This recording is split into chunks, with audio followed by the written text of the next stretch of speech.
Good evening and welcome to Ignite News on 6 at 6. It's Wednesday, July 23rd, 2025.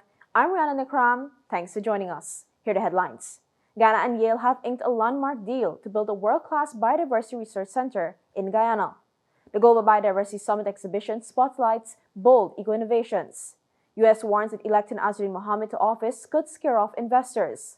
And the International Court of Justice says countries have a legal duty to fight climate change or risk being held accountable. Ghana and the Yale Center for Biodiversity and Global Change have signed a major agreement to design a world-class international center of excellence for biodiversity research right here in Guyana. The Memorandum of Understanding was inked today at the opening of the Global Biodiversity Alliance Summit at the Artichon Convention Center. It signals the start of a long-term partnership focused on science, data, and technology to protect the planet's ecosystems. President Irfan Ali told the summit the forum is a call to action, one that demands measurable outcomes and real transparency. It is therefore with great pride that I announce today a landmark Memorandum of Understanding between the Government of the Cooperative Republic of Guyana and the Yale Center for Biodiversity and Global Change. The MOU marks the beginning of a strategic, long-term collaboration focused on biodiversity science, data, and technology.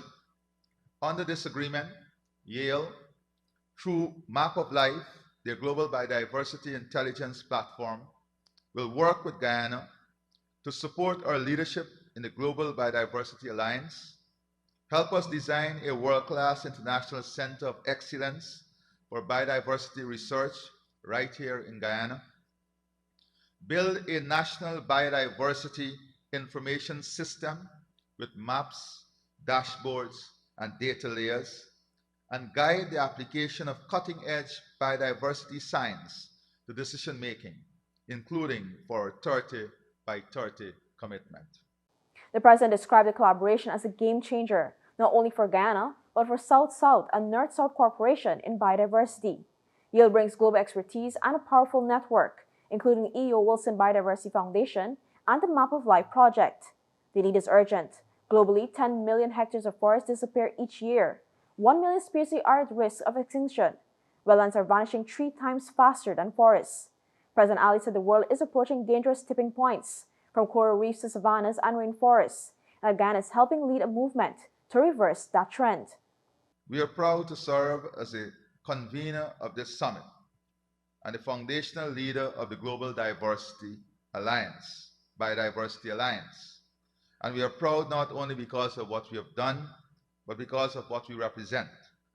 Guyana is a high forest, low deforestation country.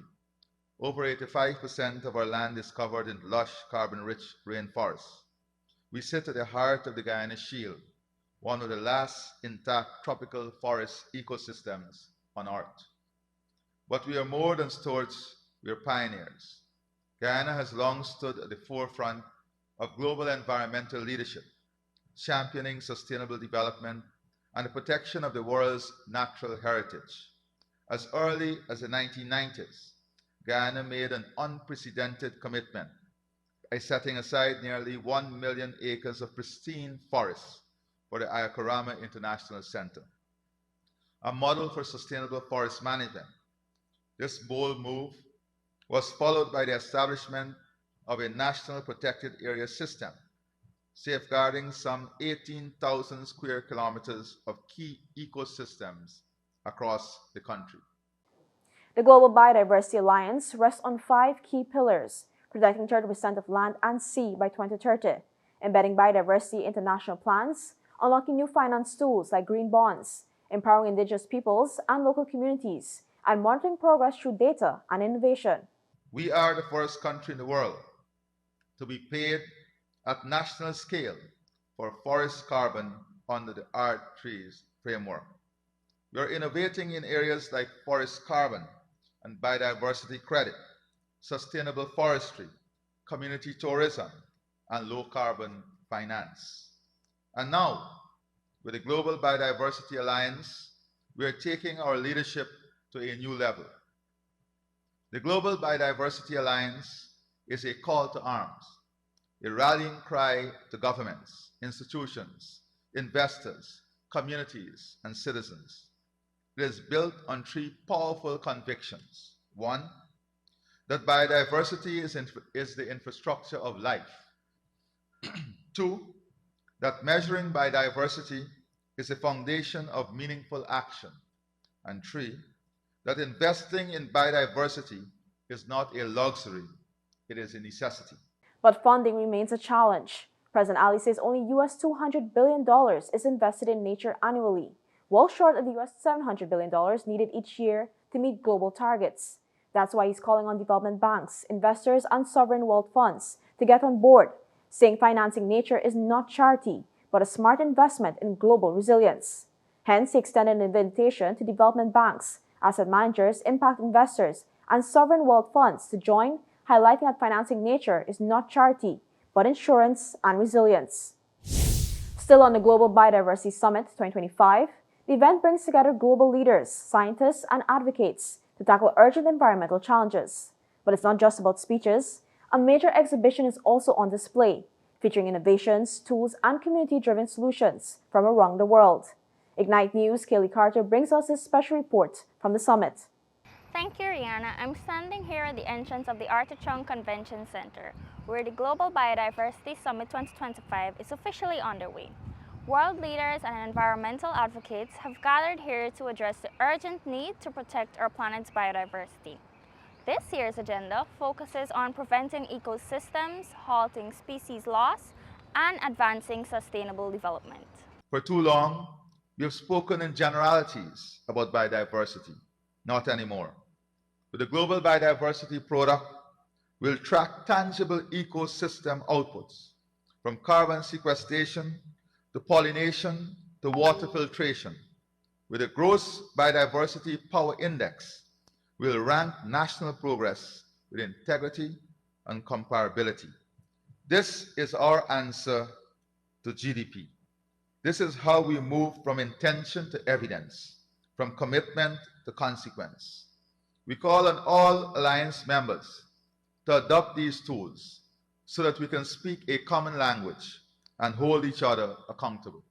My friends, the stakes could not be higher. The moment could not be more urgent, but the opportunity has never been greater. We are not here to admire the problem. We are here to build solutions. We are not here to repeat promises. We are here to create accountability. We are not here to lament what has been lost. We are here to protect what remains. The Global Biodiversity Summit isn't just about high-level talks. It also includes a major exhibition showcasing projects and innovation from around the world.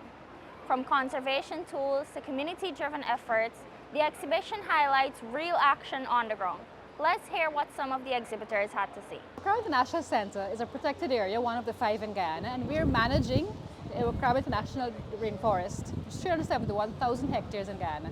And our mandate is to protect biodiversity in Guyana. So that's how we're doing it, by protecting the forest and conserving the forest and managing, showing how forests can be used wisely for sustainable management. Our program is actually very unique in that we work with 21 communities of the North Rupert, and we have an innovative agreement called a collaborative management agreement that features areas of how we manage the forest together. So we partner with the North Rupert District Development Board, who represents the 21 communities that we partner with. And we value traditional knowledge as one of our key facets in all the work that we do. GGGI, we are an international intergovernmental organization. We were founded in 2012. Guyana is a founding member of GGGI. So we've had a partnership here in Guyana since 2012. We began operations in terms of projects on the ground in 2018, and we provided various support here in Guyana, covering REDD+, forestry sector, mangroves, the energy sector, a full range of sustainable development activities.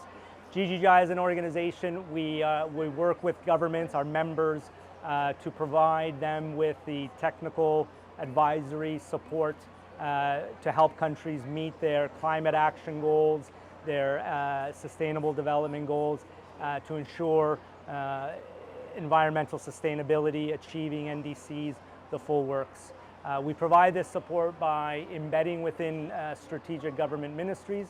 So we work side by side with our government partners and bring in other agencies and development partners to provide policy support, whether that's contributing to the energy chapter of the low carbon development strategy of Guyana, or to also helping to mobilize sustainable finance for particular projects, either through working to develop instruments and investment projects, or connecting donors that want to work with Guyana and deliver various projects, such as our mangrove restoration project, where we brought in resources so that we can support the coastal restoration of mangroves that will enhance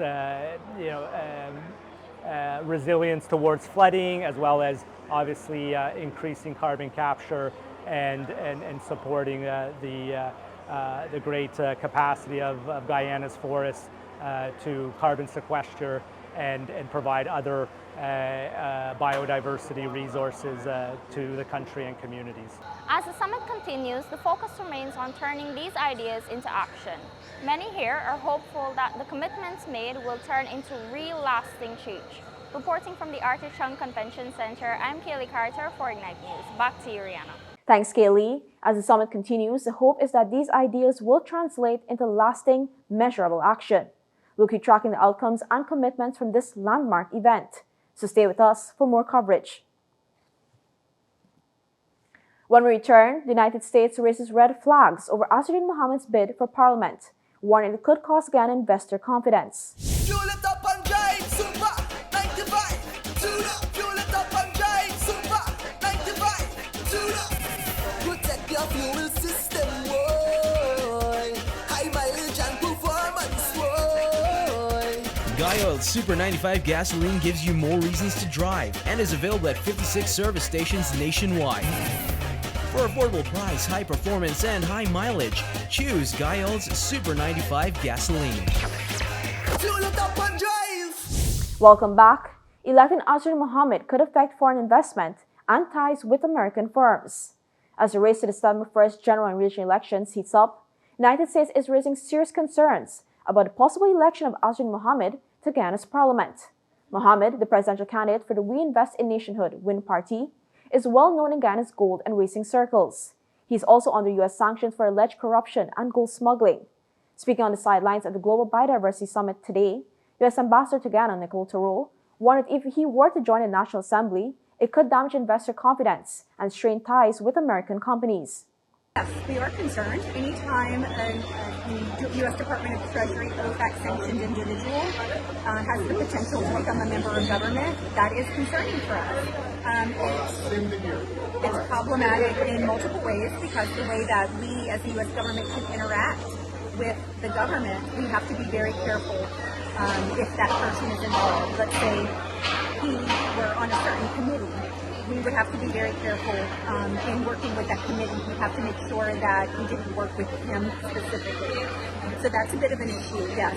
And the other thing that concerns me a bit more, however, is that when you see an OFAC sanctioned individual become a part of an official within a government, it sends concern through the private sector of the United States. So you see U.S. companies often rethinking their relationships in the country.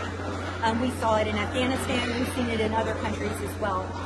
They sometimes look to de-risk or to even just cut ties with the country. And we're in such a beautiful position right now. All these U.S. companies want to come to Guyana, and Guyana is welcoming so warmly all of these U.S. companies. And I don't want, if he were to become a member of the government, that to change.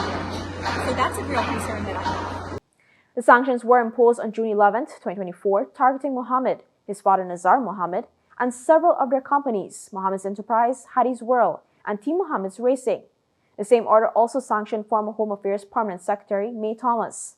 Ambassador Thoreau stressed that even appearance of sanctioned figure in office could make U.S. companies back away from deals, especially in sectors like oil, energy, and infrastructure, areas where Guyana has seen major growth. Under Office of Foreign Assets Control rules, Americans and U.S.-based companies are banned from doing business with sanctioned individuals or entities. Breaking those rules can lead to serious legal and financial penalties. Candidates of Azwin Mohamed's Win Party are already feeling the effects of US-aligned institutions backing away. Demerara Bank Limited has closed accounts of at least 5 Win candidates, citing internal policy and international compliance rules. Demerara Waves has quoted the bank's CEO as stating the decision to close the accounts is part of a broader risk assessment tied to US sanctions on Mohamed. Among those affected is former PNCR parliamentarian Natasha Singh Lewis, who says she's taking legal action after being informed that her 15-year-old bank account will be closed by July 25th. Duarte Hetzberger, that party's elections agent, shared a similar experience. Both decried the move as vague and politically motivated. And I thought that the explanation given for closing my account is very vague. And so I paid a visit to the bank this morning and I spoke to 2 persons. The person who wrote the letter wrote the email to me and she explained the same thing. I asked to see the policies or to reference the policy to me and she was unable to do that. I asked to see the bank manager. The bank manager, Ms. Mazir, came out to me and explained the same thing to me and said that she is unable to share the bank's policy with me. And so at that point, she asked me to pay a visit to the head office to speak with the person who penned the mail to me.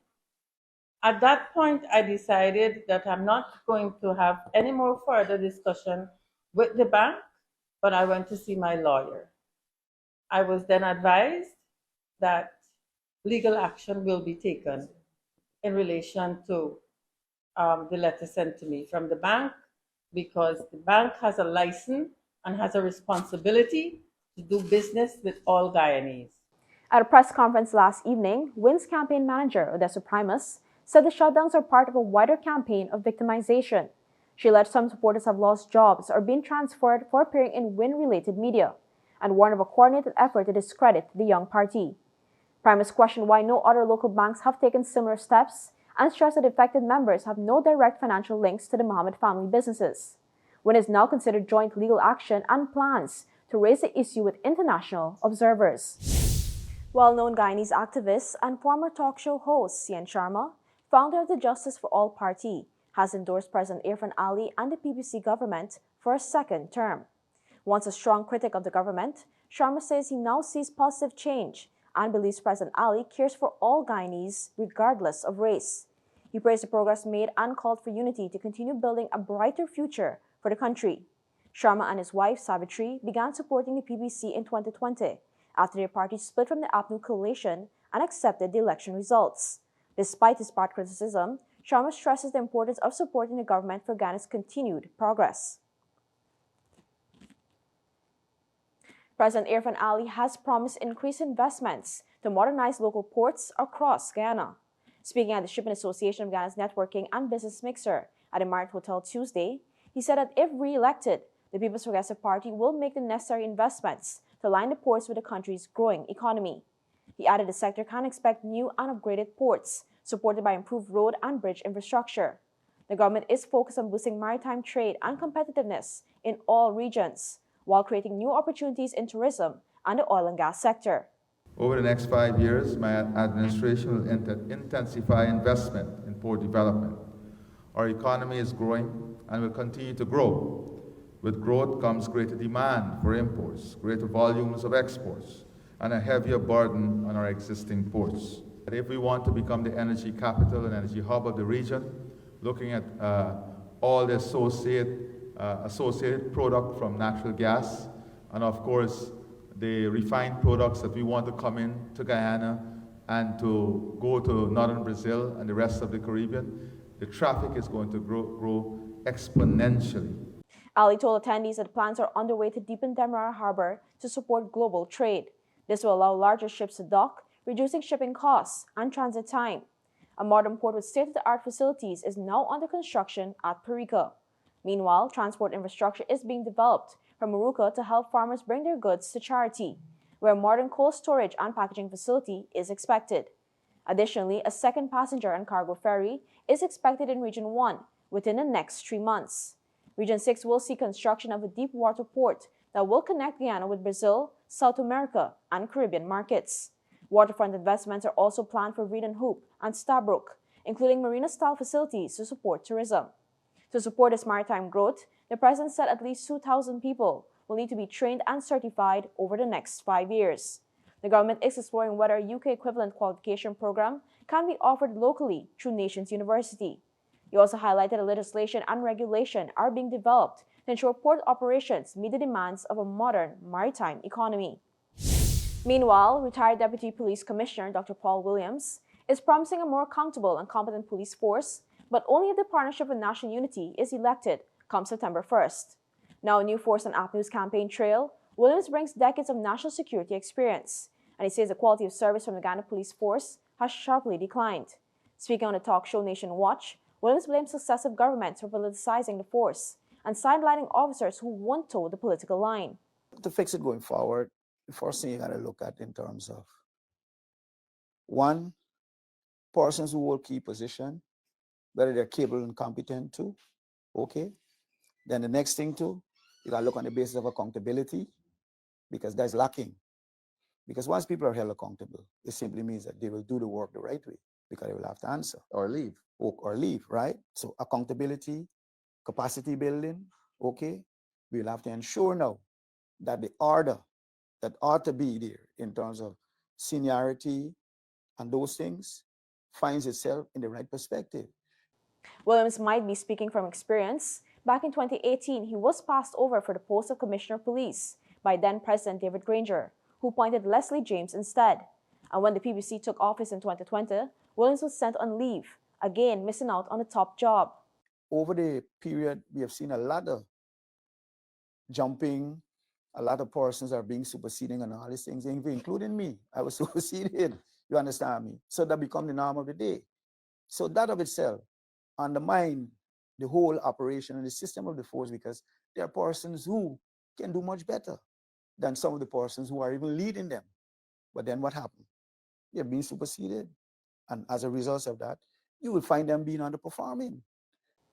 According to the former officer, the force has invested heavily in training officers, many of whom never got the chance to lead. Programs backed by countries like the US, Canada, and the UK have delivered advanced training in surveillance and investigations, but Williams said political interference has left much of that progress to waste. When we come back, Ghana teams up with Indonesia to boost the coconut industry through a new business incubator. Plus, a new center opens in Lenora to support men's wellness and tackle violence. Stay with us.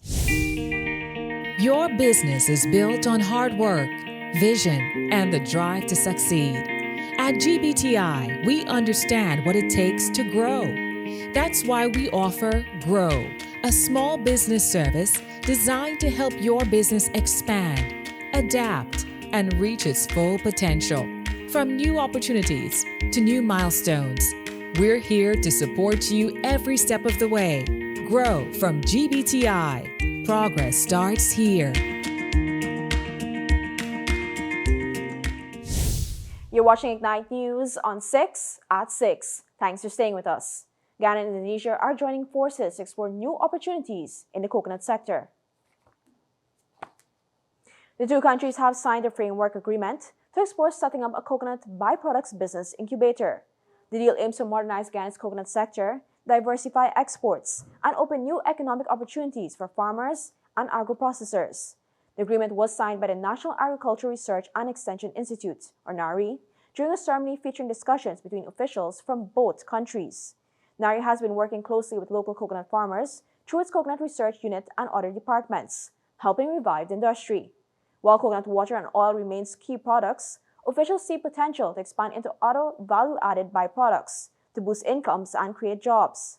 As part of the agreement, a feasibility study will assess the technical and economic aspects of the sector. It will also provide training and capacity building to support the development of a full business incubator to help entrepreneurs innovate and grow. The Ministry of Human Services and Social Security has officially opened its first BRAVE Center at the West Central Mall in Lenora, West Coast, Demerara. The BRAVE initiative stands for Build Your Legacy, Reclaim Manhood, Activate Goals, Visualize Success, and Execute Fearlessly. It aims to empower men and boys, promote emotional well-being, and support efforts to reduce gender-based violence. At the launch, the ministry signed a memorandum of understanding with the Regency Chamber of Commerce and Industry. Minister Dr. Vindya Prasad called the opening historic, saying the center bridges the gap between domestic violence issues and men's emotional health. She stressed that tackling violence requires more than policies. It needs ongoing commitment and support. Babita Albert, president of the chamber and managing director of West Central Mall, said the center is a vital societal investment in men's mental health. The Brave Center will offer a safe, judgment-free space where men can express themselves and grow personally. In sports, Brighton John showed his power and stamina by winning the first ever Ed Series Criterium Cycling Road Race on Sunday.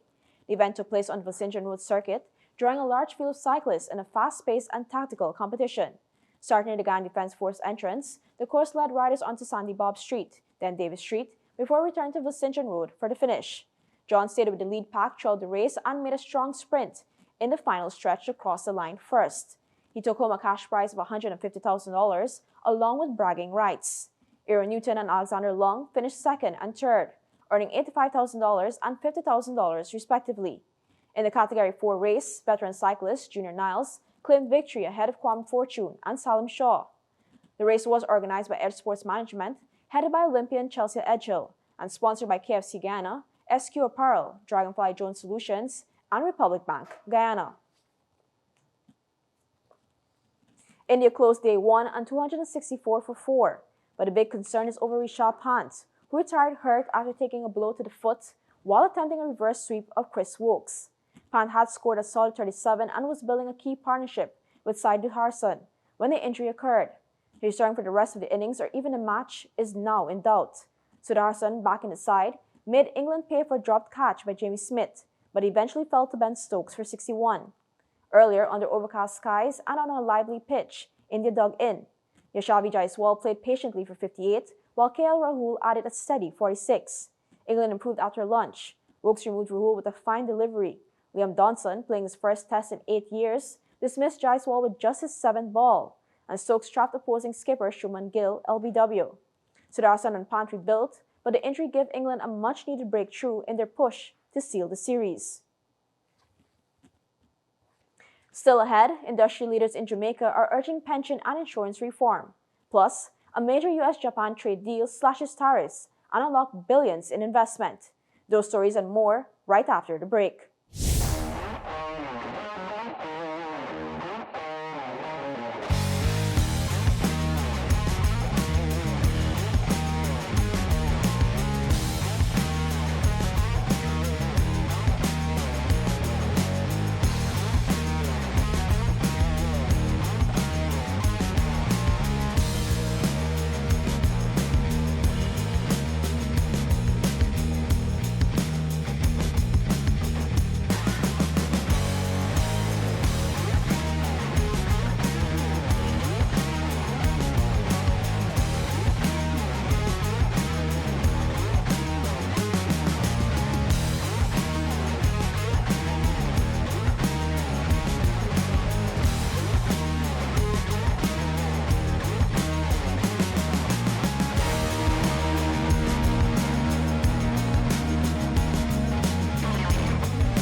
Welcome back. In Jamaica, calls are growing for policy reform to address low participation in pensions and insurance.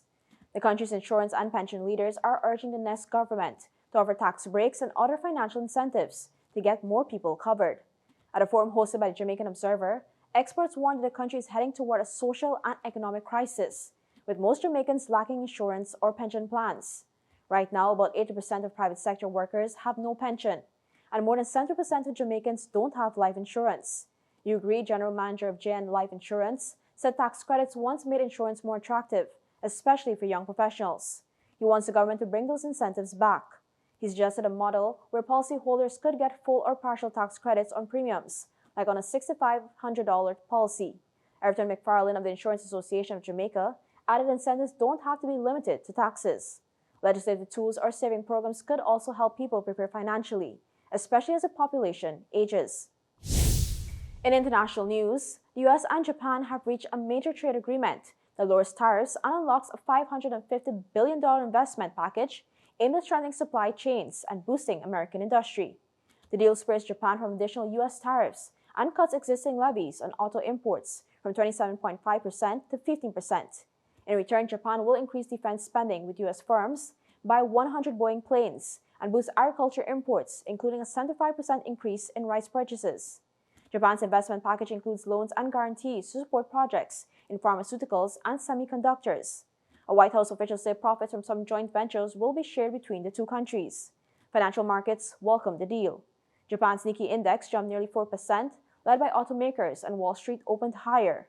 However, U.S. auto manufacturers criticized the agreement, saying it disadvantages North American-made vehicles. The deal is the largest the Trump administration has announced ahead of an August 1st tariff deadline, as talks continue with other trading partners. Finally, this evening, a new legal opinion from United Nations top court could shape how countries and courts respond to climate change in the years ahead. The International Court of Justice says states have legal duties under international law to protect the environment and reduce emissions. If they don't fulfill those duties, they could be held accountable by other countries affected by climate impacts. While the ruling is not binding, legal experts say it adds weight to future climate-related litigation, especially efforts to hold big polluters responsible. The court also reaffirmed that the right to a clean and healthy environment is fundamental to the enjoyment of all human rights. In delivering the opinion, Judge Ishawasa Yuji said greenhouse gas emissions are driven by human activity and not confined by borders. He noted that wealthier industrialized countries should lead the way in cutting emissions. The opinion follows a request from the UN General Assembly and growing frustration over the limited impact of the 2015 Paris Agreement. With nearly 3,000 climate lawsuits now filed worldwide, campaigners say the court's opinion offers much-needed legal clarity. And that's all for this edition of Ignite News on 6 at 6. For more stories, visit ignitenews.com or follow us on social media. Thanks for watching. I'm Rihanna Nikram. See you tomorrow for more Ignite News.